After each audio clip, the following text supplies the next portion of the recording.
I do just love him so much. I can't wait to really grow old with him and like be sitting on a porch someday, reminiscing on all our silliness. So yeah, I'm really excited for that.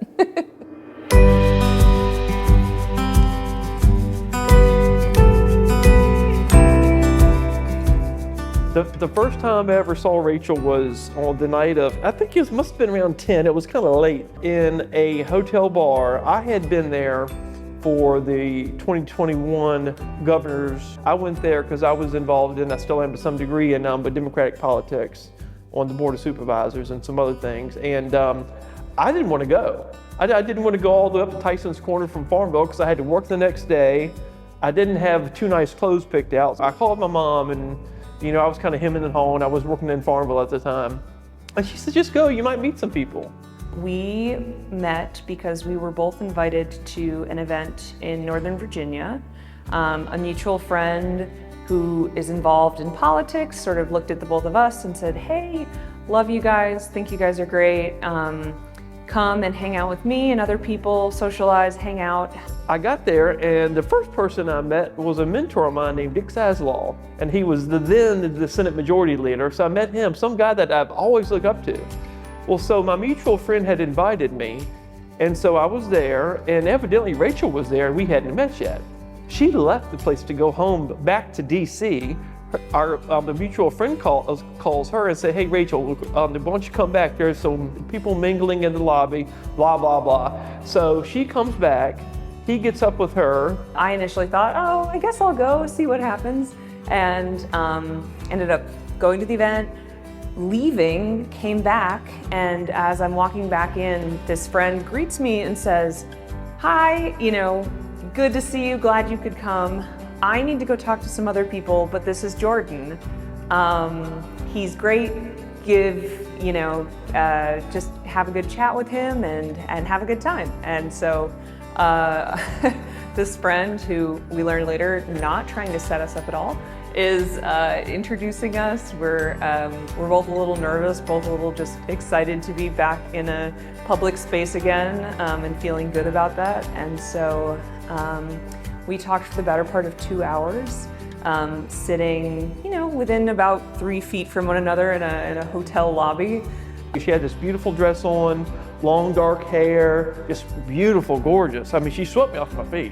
So anyway, I go in and buy her a drink and we talk, and I had my Shaggy and Scooby-Doo socks on, the fun socks, right? So she liked those a lot, and I wasn't going to pull any fast ones on or anything like that. I mean, we were in a hotel, but I'm not that kind of guy, and so I was a gentleman, and that's how we met.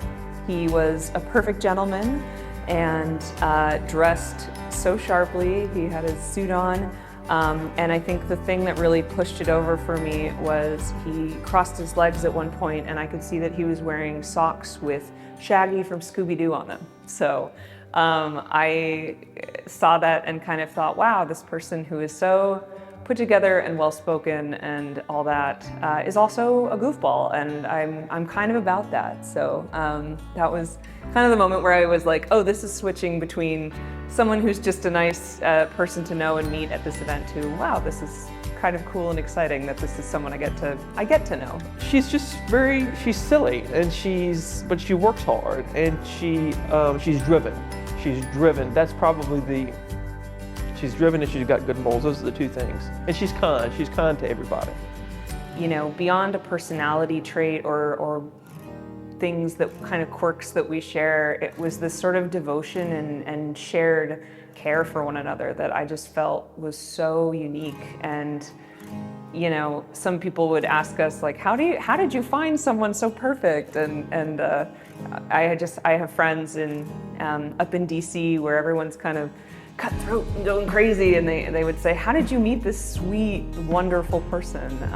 And so I do count myself really lucky, because I think a lot went into the luck of it coming together. So I describe to people now, knowing, having been with him for the time that we've been together, and it's incredibly sappy, but I tell people that Jordan loves me, shows me and cares for me in the way that I need to be loved and cared for. And so I just feel so grateful because for a great part of my dating adult life, I was sort of settling for what I assumed to be what I wanted and needed. And Jordan just showed me love in a way that was so much deeper and more authentic and open, and it made me feel like I could mirror that. We had talked about our timeline. We had talked about sort of what I at least thought of as a time frame that I needed to know him for a certain amount of time, I think, before I felt comfortable with us having that be the next step. I think among other things too, I had said I'd love to live with you. I'd like for us not to be, we were driving 3 hours one way for the better part of 2.5 years in our relationship. So when we finally got to a place where we could live together, I said I'd love to live with you before we take the next step, which is, you know, becoming betrothed. We had talked about it. I had sent him kind of a ring and said, I really like this. No, not asking you right now to ask me. And had sort of had conversations with him because he would talk about being so excited to ask me a little too early for me. And so I basically had talked to my mom and she said, you know, write down on a piece of paper when it is acceptable for him to ask. And I said, I'd like to know him for 3 years. So I looked at the day that we met, I wrote it down on a piece of paper, and I said, you know, 3 years from the day we met, which is June 8th, 2024, from then on, you are allowed to sort of have that more serious conversation with me if that's something we would like to do together. So I think Jordan took that as a challenge, maybe. I was thinking that, oh, we're gonna be in Alexandria because that's where we live now. I'm gonna take Rachel out to eat because we're gonna go to Old Town where it's nice and classy. I wanna do it classy, right? I wanna do it nice. I was planning on having some of her friends jump out of a bush and taking pictures right after the quiet moment, you see. Well, I had sort of forgotten the ring was still in Buckingham at my old house. I said, well, I need to go to Buckingham. So I said, Rachel, let's go to Buckingham this weekend. Because I've got to get more of my stuff, which I really did need to get more of my stuff. I would never lie to her. All right. So we get more of my stuff. We wake up that morning and I'm gonna pack the car because she's still resting and I didn't want to bother her. So I packed the car up and I was sweating a little bit. It was summer. It was to the date, the same day, 3 years from the date we met. Because she made me sign a little piece, she signed a little piece of paper that says, this is the first day you can ask me to marry you. I said, fine. And I showed her. So anyway, I'm packing the car and I'm sort of in a bad mood, to be honest with you, because I'm sweating and I'm just, you know, what am I doing? And I put the ring, you know, I had it somewhere in the car. It was 3 years to the day that we met. And when we're getting ready, and none of this was planned, the right hand of God. So she said, why don't we go kiss by the garden gate? I said, okay. She goes, well, don't you remember that was our first kiss? So the next morning though, we were packing up to leave and we were standing in the car. It's probably 10:30 in the morning. And I say, you know, let's take a second and like, do you remember our first like real kiss? And he said, oh yeah. And we talked about, it was our second date.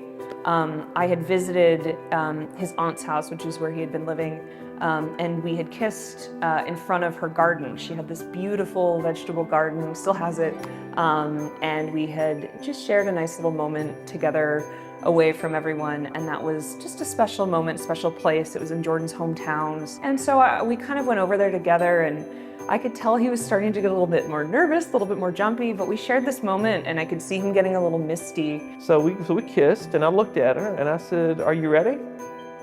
And she smiled and she said, yeah. So haphazardly, I ran back to the car, got the ring, almost fell down getting on one knee, and I was shaking like this, literally. And I was probably shaking worse then than I just showed you. And I asked her, would she marry me? And she said that she would, as she got down with me on the ground and we kissed.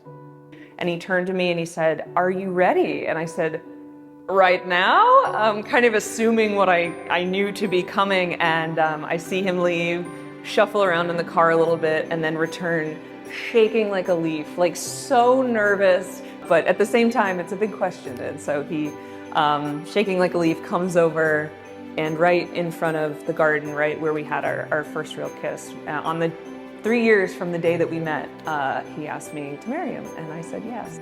It all happened kind of quickly, but it was perfect. It was unscripted, it wasn't planned. That's how it should be, you know, to some degree, without people jumping out of bushes. But that makes it fun too.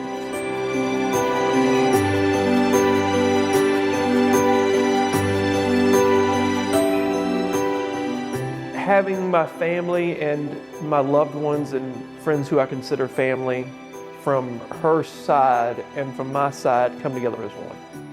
That's going to be the biggest, just the moment, and I hope I can really deeply appreciate that, because it's going to be a lot going on. It's going to be a little hectic, as it probably should be, and it's going to be a special moment.